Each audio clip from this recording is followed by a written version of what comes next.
오늘 우리에게 주시는 하나님의 말씀 봅니다.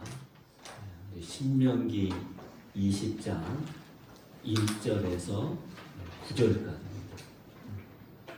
주보에는 또 16장에서 18절까지 해서 나왔는데 신명기 20장 1절에서 9절까지만 이렇게 보겠습니다. 구약성경 신명기 20장 1절에서 9절까지입니다. 구약성경 292면 되겠습니다. 제가 한 절이고 여러분이 한 절이고 교독하겠습니다. 내가 나가서 적군과 싸우려 할 때 말과 병거와 백성이 너보다 많음을 볼지라도 그들을 두려워하지 말라. 애굽 땅에서 너를 인도하여 내신 하나님 여호와께서 너와 함께 하시느니라. 너희가 싸울 곳에 가까이 가면 제사장은 백성에게 나아가서 말하여 그들에게 말하여 이르기를 이스라엘아 들으라. 너희가 오늘 너희의 대적과 싸우려고 나와왔으니 마음에 겁내지 말며 두려워하지 말며 떨지 말며 그들로 말미암아 놀라지 말라. 너희 하나님 여호와는 너희와 함께 하시며 너희를 위하여 너희 적군과 싸우시고 구원하실 것이라 할 것이며 책임자들은 백성에게 말하여 이르기를 새 집을 건축하고 낙성식을 행하지 못한 자가 있느냐. 그런 집으로 돌아갈지니 전사하면 타인이 낙성식을 행할까 하노라. 포도원을 만들고 그 가시를 먹지 못한 자가 있느냐. 그런 집으로 돌아갈지니 전사하면 타인이 그 가시를 먹을까 하노라. 여자와 약혼하고 그와 결혼하지 못한 자가 있느냐. 그런 집으로 돌아갈지니 전사하면 타인이 그를 데려갈까 하노라 하고 책임자들은 또 백성에게 말하여 이르기를 두려워서 마음이 허약한 자가 있느냐. 그런 집으로 돌아갈지니 그의 형제의 마음으로 그와 같이 당실까 하노라 하고 다 같이 있습니다. 백성에게 이르기를 마침 후에 군대 지휘관들에서 노래를 거르게 할지니라. 아멘. 이제 해야 할 것도 이제 해야 하고 우리 감당해야 할 것도 감당하고 이렇게 하면서 우리 교회가 더 풍성하게 나가기를 주의 이름으로 축원합니다. 아멘. 우리가 살면서 어떤 새로운 일을 도전하거나 또 인생에서 가장 중요한 일을 앞두고 있을 때 그 일을 하려고 할 때 가장 우리를 힘들게 하는 것이 뭘까요? 우리를 가장 힘들게 하는 것은 뭘까요? 그것은 바로 두려움입니다. 두려움. 우리 인생은 다 우리 저나 여러분이나 처음 살아가잖아요. 처음. 인생을 두 번 산 사람은 아무도 없을 거예요. 다 처음 사는 인생이기 때문에 우리가 하는 모든 일들이 다 낯설고 다 불안합니다. 또 불확실합니다. 뭔가 내가 한 번이라도 경험했으면 내가 그 일에 대해서 알거나 경험했으면 이런 두려움이 없게 될 텐데 처음 가는 길이기 때문에 처음 살아보는 인생이기 때문에 모든 것이 두려운 겁니다. 익숙지가 못하고 모든 게 불확실해요. 그것만큼 큰 것은 없을 것입니다. 인생의 길을 가다가 그 두려움 때문에 인생의 한복판에서 길을 잃어버리고 두려움이란 블랙홀에 빠지게 되는 것이죠. 어찌 보면은 이 두려움은 우리가 어머니 태에서 나오는 순간부터 가지고 나오는 것 같아요. 내가 태어난 순간부터 아무것도 모르는 어린아이들을 보게 되면 왠지 모르는 그 두려움이 다 있죠. 숨어져 있죠. 창세기에 의하면 인간이 죄를 지은 다음에 처음으로 느꼈던 감정이 뭐냐? 그 감정이 두려움이었습니다. 죄를 범한 다음에 인간이 첫 번째 느꼈던 감정이 두려움이었다. 창세기 1장에 보면 태초에 하나님께서 천지를 만드신 다음에 마지막에 인간을 만드시고 에덴 동산에서 마음껏 살아라 라고 하시죠. 그래서 하나님은 자신이 만들어 놓은 그 모든 동산을 보면서 만족해야 하십니다. 그래서 31절에 보면, 창세기 1장 31절에 보면 하나님이 지으신 그 모든 것을 보시니 보시기에 심히 좋았더라 하겠습니다. 보시기에 심히 좋았더라. 하나님 보시기에도 너무나 그 모든 자신의 그 계획대로 그 모든 것이 한치의 오차도 없이 흠도 없이 완벽하게 모든 것이 다 갖춰진 아름다운 동산이거든요. 그래서 하나님도 스스로 감탄하시면서 정말 아름다운 세상이다 라고 말씀하셨습니다. 그런데 그 모든 것이 인간에 의해서 깨지게 된 것이죠. 창세기 3장 그 이후로 보게 되면 아담과 하와가 하나님께서 그렇게도 금하셨던 선악을 알게 하는 이 선악과를 따먹게 되죠. 그래서 서로가 자기들이 벌거벗음을 알게 되었고 눈이 밝아져서 그들은 무화과 잎으로 치마를 만들어서 자기의 부끄러움과 수치를 가리게 됩니다. 그러면서 여호와의 낯을 피하여 동산나무 사이에서 숨고 있습니다.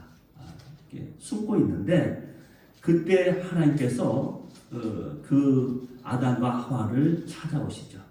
그러면서 뭐라고 하십니까? 내가 어디에 있느냐? 내가 어디에 있느냐? 그때 아담이 이렇게 대답합니다. 3장 10절 말씀 우리 다 같이 한번 읽을까요? 3장 10절입니다.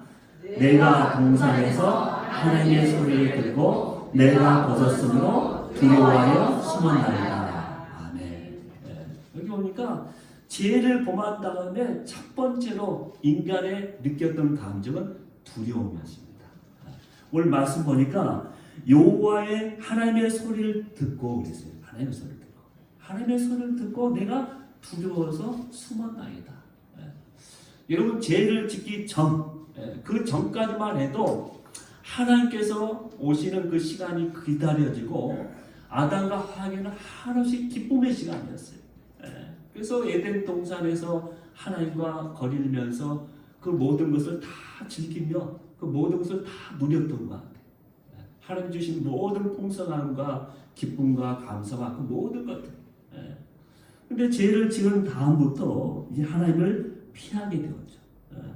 피하게 되고 그 모든 것에 다 자신에게 다가올 사람이나 또 자신에서 일어날 모든 일들이 다 두려움으로 변했어요. 두려움으로. 전에는 기다리고 기뻤고 또 설렘이었는데 이제는 그 모든 것들이 두려움으로. 그래서 그는 더 이상 버티지 못하고 나무 사이에서 숨어 있었던 것입니다. 자, 그렇다면 이 두려움이 우리를 어떻게 만들까요? 이 두려움이 어떤 결과를 가져올까요? 첫 번째로 이 두려움은 우리를 마비시킵니다. 우리를 마비시킨다. 우리의 생각이나 행동을 더 이상 하지 못하게 만듭니다. 이 두려움이.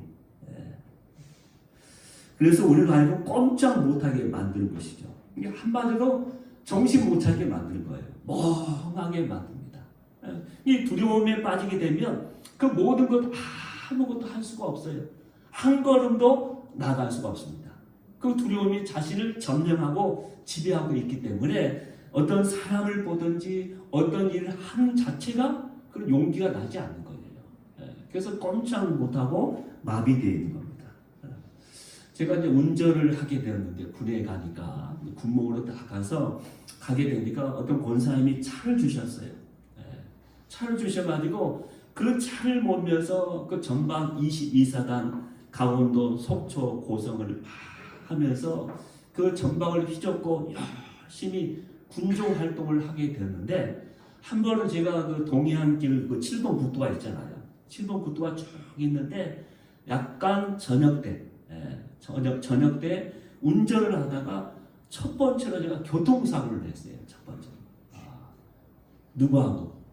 사람을 친 것이 아니라 송아지를 쳤습니다. 송아지. 어미소가 가고 그 뒤를 송아지가 따라가게 되는데 그 송아지가 원래 어미소는 얌전하게 이렇게 길가로 쭉 가잖아요. 근데 이 송아지가 도로를 가로지르면서 제가 야간이나 잘 못 봤어요. 또 이렇게 커브길이었기 때문에 바로 발견할 수가 없었죠. 그래서 송아지를 다 치게 되었어요. 첫 번째로 내가 교통사고가 됐는데, 그 순간 멍한 거예요. 아무것도 할 수가 없어요. 그래서 멍하니 있는데 송아지는 도로가에 넘어져 있고 차는 앞 유리창이 다 깨지고, 이거 어떻게 하지? 자동차 세워놓고 멍하니 있는데 갑자기 경찰이 막 오는 거예요. 그래서 내가 신고도 안 했는데 왜 경찰? 했는데 인근에 식당이 있었는데 그 식당 주인이 경찰에 신고한 거예요. 그래가지고 이거 어떻게 하나? 근데 이제 경찰이 안내를 다 해주는 거예요. 그런 적이 있습니다. 그러고 나서 사고를 수습하고 제가 집에 갔거든요. 집에 갔는데 그날 밤에 잠을 자는데 잠을 자는 건지 꿈을 꾸는 건지 자다가 이 사고 난 게 꿈인 것 같아요. 정말 꿈이었으면 좋겠어. 이게 사고도 너무 큰 사고야. 차를 더 이상 운행도 못하게 되었으니까. 그래서 그날 밤에 밤새 고민하면서 밤새 잠을 자지 못하고 샌 적이 있습니다. 첫 번째 사고를 당하니까 그게 멍해지는 거예요. 평상시에 다 알고 있습니다. 보험회사를 통해서 어떻게 해야 하는지. 그런데 그 순간에는 그 두려움 가운데 아무것도 못하고 내 몸이 모든 생각이 마비에 들고 멈추게 된 것이죠. 출애굽기 14장에 보면은 이스라엘 백성들이 모세의 인도로 애굽 땅을 탈출하는 장면이 나와요. 드디어 그들이 애굽에서 그렇게 기다렸던 애굽 땅을 탈출하게 되죠. 근데 갑자기 마음이 변한 이 바로 왕이 군대를 보내서 이스라엘 백성들을 막 추격하기 시작합니다. 이게 점점 백성의 뒤에까지 추격하게 되자 이 백성들이 몹시 두려워하면서 여호와께 막 부르짖기도 하고 그것도 부족해서 나중에는 모세를 막 원망하기 시작합니다. 뭐라고? 야, 우리가 애굽에 있을 때 우리를 내버려 두라. 우리는 애굽 사람을 섬기는 것이 좋겠다. 이렇게 하지 않았느냐? 괜히 우리를 애굽에 이끌어내어서 이 광야 가운데 죽게 만드느냐 하면서 지금이라도 한 지방을 세워서 다시 애굽으로 돌아가자라는 원망을 막 하면서 큰소리치게 됩니다. 한마디로 천체적 난국에 빠지게 된 것이죠. 이제 와서 여기서 어떻게 하란 말이야. 모세도 아론도 모두가 당황하고 어떻게 하지는 못합니다. 자, 그러고 있을 때 그런 총체적 난국 가운데 드디어 모세가 정신을 차리고 백성들에게 말을 하게 되죠. 잠시 후 모세는 다음과 같이 백성들에게 외치게 됩니다. 출애굽기 14장 13절 14절. 출애굽기 14장 13절 14절 다 같이 한 목소리로 한번 읽겠습니다. 너희는 두려워하지 말고 가만히 서서 여호와 께서 오늘 너희를 위하여 행하시는 구원을 보라. 너희가 오늘 본 애굽 사람을 영원히 다시 보지 못하리라. 여호와께서 너희를 위하여 싸우시니 너희는 가만히 있을지어다. 너희는 그냥 가만히 있어. 여호와께서 이제 너희를 위해서 싸우겠다. 그렇게 하면서 백성들을 다시 독려하면서 가는 장면이 나오게 됩니다. 그래서 이 두려움은 우리를 마비시켜요. 두 번째, 이 두려움은 우리를 전염시키는 특징이 있습니다. 두려움은 단순히 한 개인에서 끝나는 것이 아니라 점점 더 확대되고 확장되기 시작하죠. 그래서 그가 속해 있는 전체에 영향을 주게 됩니다. 민수기 13장에 보면 이스라엘 백성들이 드디어 바란 광야에 도착하게 되죠. 바란 광야. 도착한 다음에 이스라엘은 각 지파에서 한 명씩을 뽑아서 이 가나안 땅을 40일 동안 정탐하게 합니다. 그리고 나서 이스라엘 온 회중 앞에서 그 12명의 정탐꾼들이 와서 보고를 하게 돼요. 그래서 보고를 하게 되는데, 그런데 이 여호수아와 갈렙을 제외한 10명의 정탐꾼들이 그들이 정탐한 땅을 악평합니다. 악평하면서 다음과 같이 결론적으로 백성들에게 이야기를 합니다. 그 말씀이 민수기 13장 33절에 기록되어 있습니다. 다 같이 한번 33절 다 같이 한번 읽습니다. 거기서 넷필림 후손인 아낙 자손의 거인을 보아하니 우리는 스스로 보기에도 메뚜기 같으니 그들이 보기에도 그와 같았을 것입니다. 아멘. 여기 보면 누가 뭐라고 한 것도 아니에요. 그렇죠? 그 다음에 정탐했던 그 땅에서 어떤 일이 일어난 것도 없어요. 단지 그들 스스로 두려움 때문에 자기들 스스로 우리는 메뚜기 같다. 그렇게 이야기해요. 우리 스스로 메뚜기 같다. 그런데 저들 눈에 보기에도 우리와 그와 같을 것이다 라고 이야기를 합니다. 스스로 이 메뚜기 컴플렉스에 빠지게 된 거예요. 자, 그러자 어떤 현상이 일어나게 되었는가?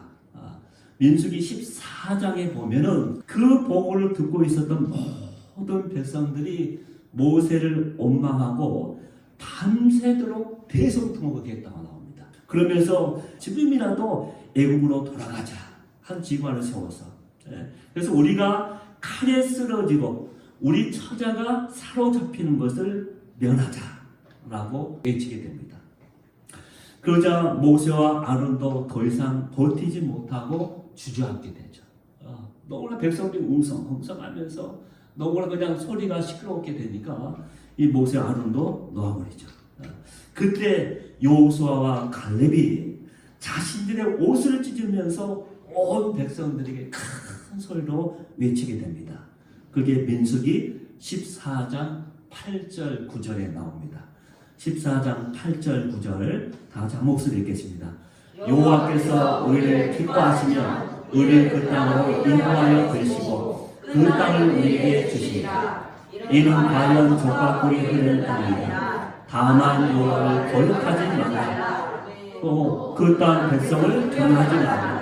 그들은 우리의 먹이나 그들의 보호자는 그들에서 떠났고 여호와는 우리와 함께 하시니라. 그들을 두려워하지 말라. 아멘. 너희는 두려워하지 말라. 여호와께서 기뻐하시면 그 땅을 너에게 줄 것이다.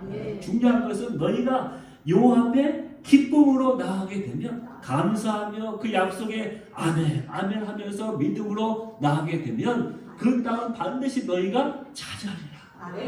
그들의 보호자는 너 그들에게서 떠나고 우리의 보호자 하나님은 우리와 함께 계시기 때문에 못하는 거예요. 하나님이 계셔서 그 모든 것. 그래서 저들은 우리의 뭐라고 했어요? 그렇죠. 밥이라고 했어요. 우리 개역 개정은 먹이라 했는데 개역 성경 전에 그 성경이 더 실감 나는 건 우리의 밥이라. 10명에 앞서 정탐꾼들은 우리는 메뚜기다 했는데 여호수아와 갈렙은 저들은 우리의 밥이다. 하나님에 대한 믿음 가운데 담대하게 선포하며 나갔던 것을 우리는 보게 됩니다. 우리는 두려움 가운데 그렇게 살아야 하는 것이죠. 자, 오늘 본문 보면 신명기 20장에 자, 우리가 전쟁에 임할 때, 우리가 살아갈 때 많은 전쟁해야 할 것들이 있잖아요. 싸워야 할 것들이 참 많습니다. 단순히 이스라엘 백성들이 가나안 땅에 들어가서 저 가나안 7족속과 싸우는 것, 그것만 이야기하는 것이 아니라 우리의 삶의 현장에서도 우리가 싸워야 할 것들이 참 많아요. 그렇죠? 우리 하나님의 말씀 가운데, 영적으로 믿음 가운데, 어떤 정말 나와 함께하기 어려운 사람, 그 관계 때문에, 또 집안의 부부 관계 때문에, 부모와 자녀 관계 때문에, 그 모든 가운데 우리가 싸워야 할 것들이 참 많은데, 그 싸움 가운데 우리가 어떻게 해야 하는가, 그 지침을 우리에게 말씀해주고 있죠. 이스라엘 백성들은 애굽을 기적적으로 탈출해서 하나님의 은혜 가운데 광야를 다 지났어요. 이제 가나안 땅을 목전에 두고 있는 거예요. 가나안 땅이 다 보입니다. 근데 지금 이 시점에서 그들은 망설이게 됩니다. 두려워지기 시작합니다. 왜? 그 하나님이 약속한 그 가나안 땅은 텅텅 비어있는 땅이 아닙니다. 거기에는 이미 가나안 7족속이 다 터를 잡고 서 있는 거예요. 성을 쌓고 그들은 군사를 가지고 있었고 말과 병거를 가지고 있었습니다.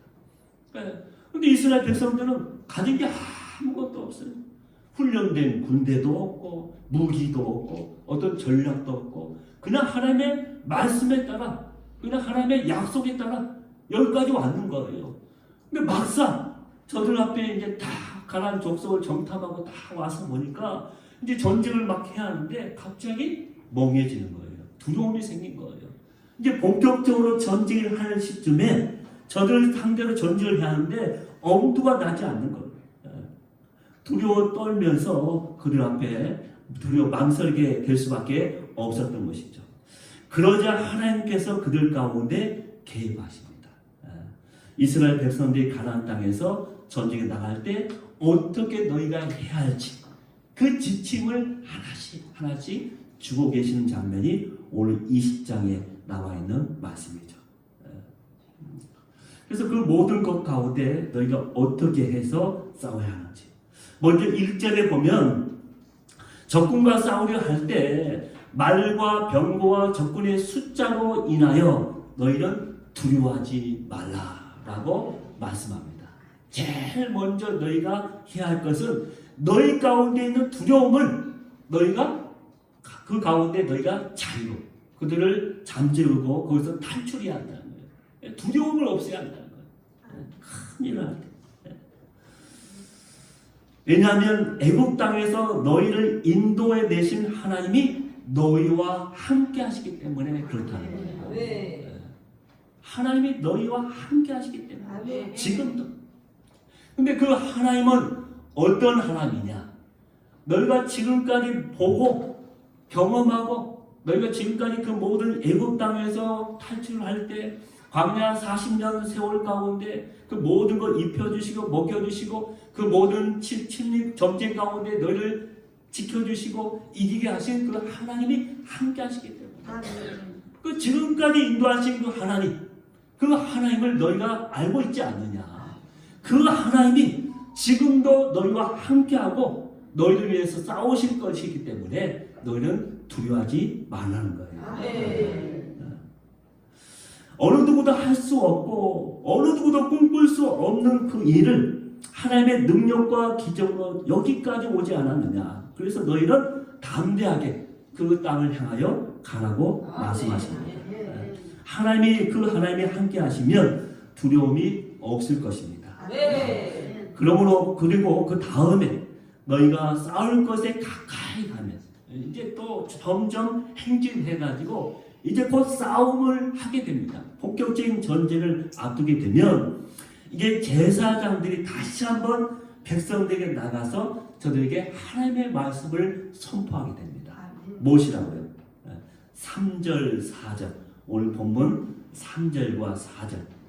제사장들이 백성들에게 뭐라고 선포해야 할지 그걸 말씀하고 있죠. 3절, 4절 다 같이 한번 읽습니다. 너희가 오늘 너희의 대적과 싸우려고 나왔으니 다음에 내지 말며 두려워하지 말며 떨지 말며 그들로 말하며 놀라지 말라. 너희 하나님 여호와는 너희와 함께 행하시며 너희를 위하여 너희 적군과 싸우시고 구원하실 것이다.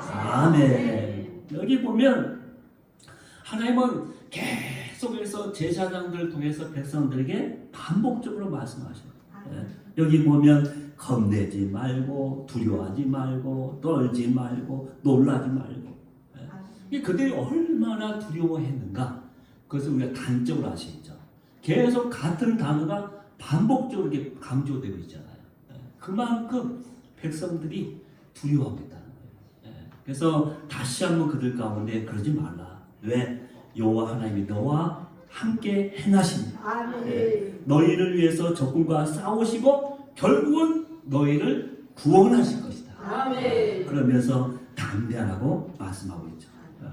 여러분 우리가 적군과 우리의 싸움에 본격적으로 접어들었을 때 결정적으로 우리에게 필요한 영적 무기는 뭐냐? 결국 하나님의 말씀밖에 없다는 거예요. 우리의 싸움에서. 우리가 힘들고 내 감당치 못한 일을 만날 때 우리가 무엇으로 하겠습니까? 무엇으로? 어느 누가 자꾸 나에게 가르쳐서 내 힘과 의지로 내가 알고 있는 지금까지 경험으로 내가 해왔던 그 다른 지금 방식대로 안 돼요. 안 돼. 어느 정도 할 수 있는 게 있습니다. 그러나 인간이 할 수 있는 것, 인간이 소리치면서 외칠 수 있는 것은 한계치가 있는 거예요. 한계치가 있습니다. 그 이상 더 이상 할 수 없는 분야가 있습니다. 그러니까 내가 할 수 있는 것은 최선을 다하면서 하되 나머지는 하나님 앞에 믿음으로 맡기면서 내가 하나님 앞에 겸손하게 기도하며 나갈 때 그 내가 할 수 없는 것까지 할 수 있는 거예요. 그러니까 하나님은 내 인생에 내가 계획하고 준비하고 내가 세운 그 이상으로 그 담을 뛰어넘어서 그 내 지경을 뛰어넘어서 우리로 하여금 살게 만드신 분이에요. 이 우리는 자꾸 내가 하려고 하면은 내가 계획하고 만든 조그만 인생밖에 못 살아요. 근데 하나님이 나를 향한 하나님의 계획이 뭔가, 하나님의 뜻이 뭘까, 하나님의 생각이 뭘까 자꾸 그렇게 묵상하면서 말씀에 따라서 하나님이 만들어 놓은 새 지도를 향하여 나가는 사람은 옛날 지도 안에서 계속 뱅뱅 도는 삶이 아니라 새로운 삶을 살게 되어 있습니다. 새로운 지경을 개척하면서 가는 거예요. 그 땅에는 수많은 사람이 다 오게 되고 품게 될 것입니다. 하나님의 성경에 나오는 수많은 믿음의 사람들이 그렇게 살아왔고 오늘 우리에게 다시 한번 너희도 그렇게 살 수 있다고 말씀하시는 거예요. 우리도 믿음으로 나가야죠.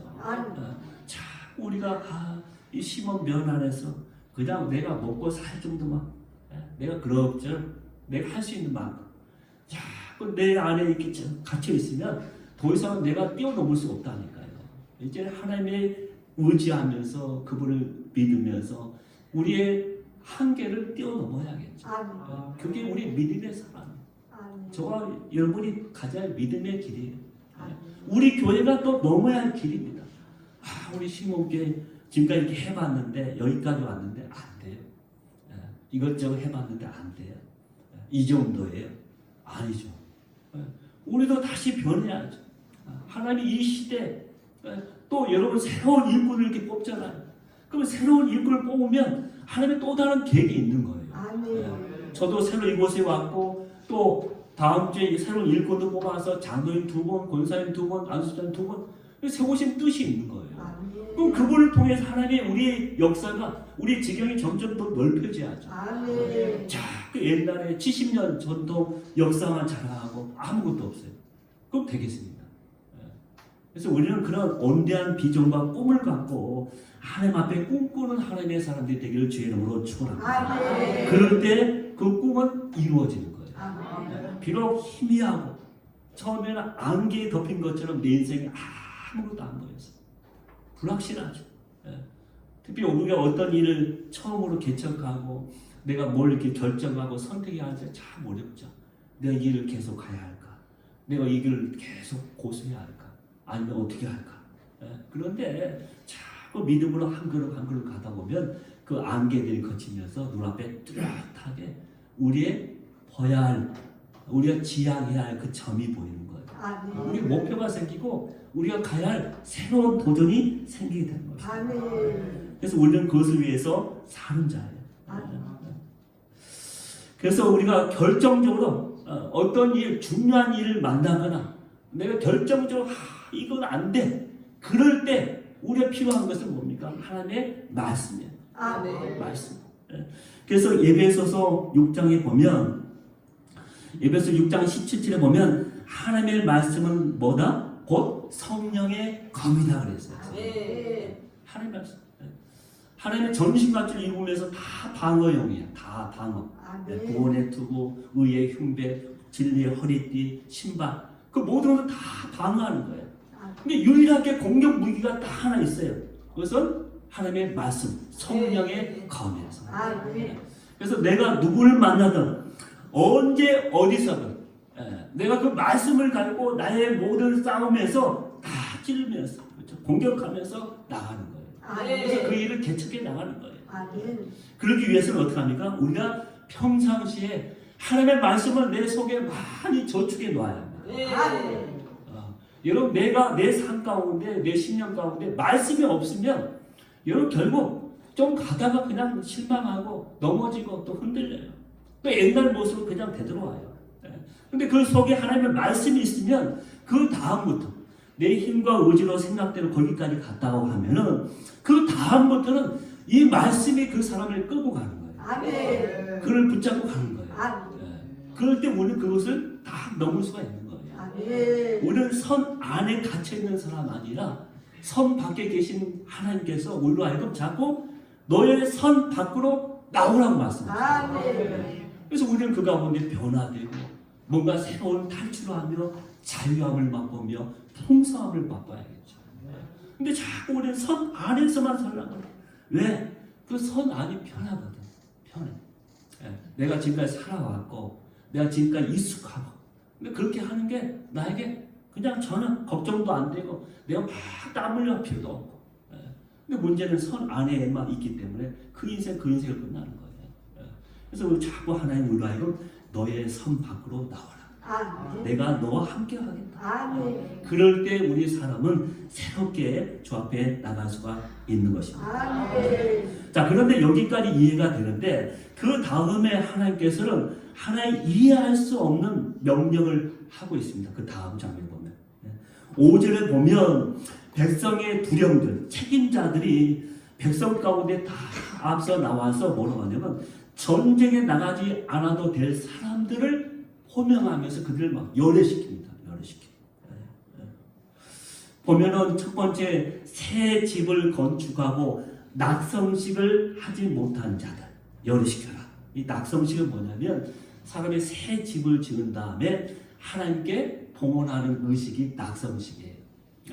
그래서 새 집을 지었는데 낙성식을 못하고 왔어. 두 번째 포도를 만들었는데 그 과실을 먹지 못한 자도 열애시켜라. 전쟁에서. 세 번째 여자와 약혼하고 아직 그와 결혼하지 못한 자들도 전쟁에서 열애시켜라. 마지막으로 네 번째 전쟁이 두려워 마음이 허익한 자들도 그들을 열애시켜라 하면서 그들을 한 사람 한 사람 다 열애시키게 있습니다. 자, 여기 보면 참 그렇죠. 아주 중요하고도 결정적인 전쟁을 앞두고 있어서 지금 하나님 앞에서는 우리가 봤을 때 인간적으로 한 사람이라도 더 그냥 막 전쟁에 동원을 시키고 참여시켜야 하는데 하나님은 반대로 하고 계세요. 반대로 세상에. 이 전혀 아니 우리가 하는 방법은 반대죠. 근데 이 사람들을 이렇게 딱 열애시키는데 이 열애된 사람들에게서 공통된 하나의 특징이 있습니다. 열애된 사람들 특징이 뭘까요? 그들 모두는 여호와의 전쟁을 앞두고 있는데 그 전쟁을 위해서 자신의 모든 것을 온전히 쏟을 수 없는 사람들입니다. 자기의 모든 것을 다 쏟아가지고 전쟁할 수 없는 사람. 그 사람들은 필요 없다는 거예요. 필요 없다는 거예요. 우리가 무슨 일을 할 때 그래서 우리 모든 것을 다 쏟아서 우리의 최선을 다할 이유가 바로 여기 있는 거예요. 하나님은 사람이 없어서 돈이 없어서 구걸하시는 분이 아니에요. 여러분을 자꾸 오라고 하시는 분이 아니에요. 하나님은 얼마든지 하실 수 있습니다. 근데 중요한 것은 내가 하나님 앞에 나왔을 때 내 모든 것을 다해서 온 모든 것을 다 쏟아부으면서 그 일을 감당할 때 하나님이 기뻐하시는 거예요. 그러니까 하지 못해서 교회에서 봉사하고 뭐 하는 거 하지 마세요. 그리고 그러다 보면 시험들을 좀 부족해도 괜찮습니다. 그러나 온전한 마음으로 자기가 할 수 있는 여건 안에서 최선을 다해서 주님 앞에 드릴 때 그것도 자원해서 그래서 억지로 하지 말라는 거예요. 그들을 동원하지 말라는 거예요. 그들이 자원해서 모든 것을 다 쏟아부을 수 있는 그 사람들만 데리고 전쟁하라고 말씀하고 있습니다. 특별히 네 번째 마음이 두려워 허약한 자들 돌려보내라고 했는데 바로 그들로 인해서 전체 군대의 사기가 저하되는 것을 방지하기 위해서 이렇게 하신 것이죠. 자, 여러분 참 놀랍지 않습니까? 여기서 한 사람이라도 더 필요하고 더 아쉬운데 하나님은 이 전시 상황 가운데 오히려 이렇게 하셨다는 거예요. 그래서 오히려 싸움에 나가지 않아도 될 자들을 열애시켰다는 것이죠. 여기서 우리는 전쟁에 임하고 계신 하나님의 자신감을 볼 수 있습니다. 하나님의 자신감. 우리도 이런 자신감을 가져야 합니다. 하나님께서 이렇게 하시면 그 하나님이 나와 함께 하시기 때문에 나도 이런 자신감, 이런 담대함을 가져야 합니다. 그럴 때 우리의 그 싸움에서 우리는 승리할 수가 있는 것이죠. 우리가 믿는 하나님은 참으로 만왕의 왕이시고 만군의 주이시죠. 그렇기 때문에 염려가 안 되는 거예요. 왜? 그 하나님이 우리 편이 계시기 때문에. 숫자의 많고 적음이 문제가 되지 않습니다. 그들의 강함과 약함이 중요하지 않습니다. 하나님 그 모든 것 가운데 오직 하나님이 요구하시는 것은 뭐예요? 단지 그들에게 담대함. 그 담대함 어디서 나옵니까? 하나님을 믿는 믿음에서 나옵니다. 결국 하나님이 원하시는 것은 믿음이에요. 하나님의 믿음만이 가장 중요한 관심거리입니다. 우리가 오직 믿음으로 하나님을 신뢰하고 하나님의 말씀에 순종하며 전쟁에 나가 싸우게 되면 여러분 그 누가 어떤 군대가 이런 하나님을 대적할 수 있겠습니까? 왜? 하나님의 군대인데. 이것은 우리에게도 마찬가지입니다. 우리는 세상과 싸울 때 우리의 힘과 능력으로 싸우는 것이 아닙니다. 우리가 제약과 싸울 때도 마찬가지고 우리가 도저히 감당할 수 없는 어려운 어떤 문제를 만나서 싸울 때도 마찬가지예요. 오직 믿음으로 싸우는 것이죠. 요한일서 5장 4절 5절은 우리에게 이렇게 담대하게 말씀해 주고 있습니다. 5장 4절 5절 다 같이 읽습니다.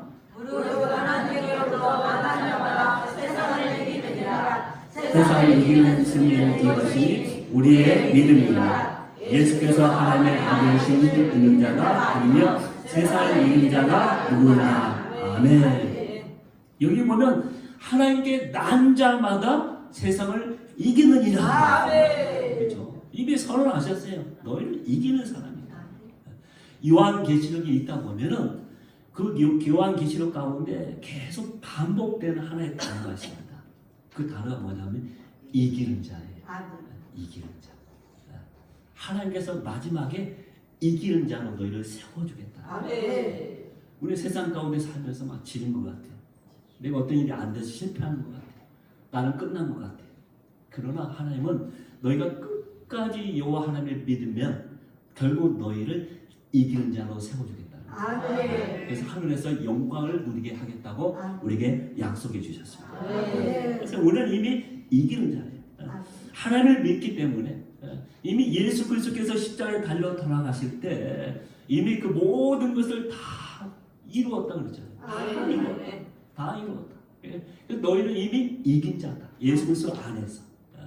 이미 결과를 아는 사람은 그렇기 때문에 두려움이 없는 거예요. 네. 우리는 이미 결과를 아는 자예요. 내가 마지막에 이기는 자로 하나님이 세워주실 것이다 라는 약속의 말씀에 믿음으로 살기 때문에 우리는 이미 그 결과를 알기 때문에 우리는 두렵지 않은 것이죠. 하나님의 지하 운동이라는 유명한 책을 쓰신 덤브란트 목사님이 계십니다. 그 목사님이 누마니아 공산 칠하에서 목회를 하다가 체포되어서 14년 동안 이제 감옥에 갇히게 되었습니다. 처음 3년간은 빛도 안 들어오는 독방에 갇혀 있다가 결국 사형 언도를 받게 됩니다. 그때 이 덤브란트 목사님은 처음으로 하나님께 원망 섞인 기도를 하게 되었다 합니다. 하나님, 주의 일을 하다가 이 나이에 형장의 이슬로 사라져야 합니까? 그때 하나님의 세미한 음성이 들렸습니다. 사랑하는 종아, 성경에 두려워하지 말라는 말씀이 몇 번 기록되어 있는지 아느냐? 이 덤브란트 목사님은 벌떡 일어나서 그 다음부터 성경을 펼쳐놓고 두려워하지 말라라는 그 말씀에 동그라미를 치면서 읽어 내려갔습니다. 그 모든 것을 다 읽으니까 366번이 나왔습니다. 그 두려워하는 말씀이 366번 나왔다는 거죠. 그러다 다시 하나님의 음성이 들려왔습니다. 왜 내가 366번 그 말을 기록해 놓았다고 생각하느냐? 1년 365일 하루하루 걱정하지 말고 살라고 그런 거란다 라고 말씀해 주십니다. 그러자 이 목사님이 하나님께 물었습니다. 하나님, 1년은 365일인데 왜 366일입니까? 라고 이렇게 되묻게 되죠. 그럴 때 그가 더 이상 하나님의 음성이 들지 않았거든요. 그래서 그게 뭘까? 하나님께서 그 이유가 뭘까? 하면서 계속 묵상을 하게 되었답니다. 그러자 성령께서 그를 깨닫게 하셨답니다. 너는 4년에 한 번씩 6년이 돌아오는 것을 알지 못하는구나. 6년이 되면 1년이 366일이란다 라고 말씀하십니다.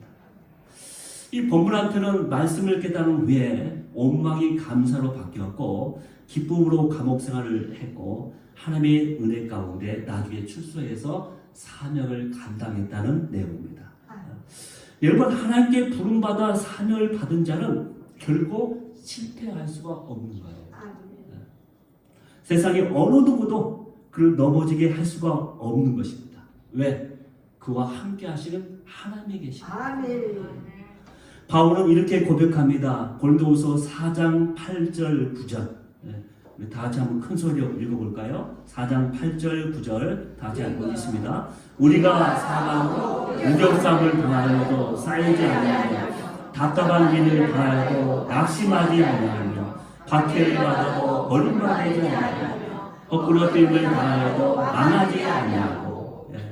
이렇게 보면 우리가 살다 보면 이런 경우를 만나요. 우겹쌈도 당하고 또 우리가 답답한 일을 만나고 박해도 만나고 그 다음에 거꾸로 뛰는 다 하기도 합니다. 근데 그 가운데 결국 그것 때문에 문제는 내가 실패하거나 거기서 끝나지 않는다는 거예요. 거기서 끝나지 않는다. 왜? 하나님이 그렇게 우리에게 믿음의 사람으로 우리를 세워주셨다는 거예요. 근데 바울이 이렇게 외칠 수 있는 결정적인 이유가 뭐냐? 왜 바울도 얼마나 그가 이방 선교를 다니면서 세계를 막 여행하면서 얼마나 많은 고난과 역경과 목숨이 위험한 많은 어려움을 당했습니까? 근데 바울이 외쳤던 이유가 뭐냐면 고린도후서 4장 7절에 바울의 그 외치게 된 이유가 나옵니다. 우리 4장 7절 다 같이 읽습니다.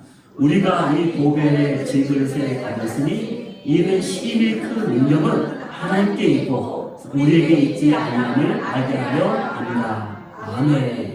우리 안에 뭐가 있기 때문에? 보배가 있기 때문에 우리의 보배. 이 보배가 누굽니까? 예수 그리스도. 이 보배가 있기 때문에 우리가 그 모든 상황을 만나도 나는 걱정하지 않고 두려워하지 않고 담대하게 나갈 수가 있었다는 것이죠. 여러분, 이 보배를 가진 사람은 모든 것을 다 가진 자예요. 모든 것을 다 이길 수 있는 자예요. 문제는 이 보배의 가치를 아는 사람만이 그런 가치 있는 삶을 살아갈 수 있다는 거예요. 내가 이 보배를 가지고 있으면서도 이 가치를 모르게 되면 그냥 그렇게 살아갑니다. 그러나 이 가치를 아는 사람은 그 가치를 알기 때문에 가치 있는 인생으로 살아갈 수가 있는 거예요. 우리 안에 이 보배가 있음을 감사하며 힘들고 어렵고 때때로 두려움이 가득 찬 인생 가운데서도 우리가 싸워야 할 그 모든 싸움의 현장에서도 늘 이 보배가 내 안에 있음을 감사하며 하나님의 능력으로 이겨 나갈 수 있는 저와 여러분이 되기를 주의 이름으로 축원합니다. 기도하겠습니다.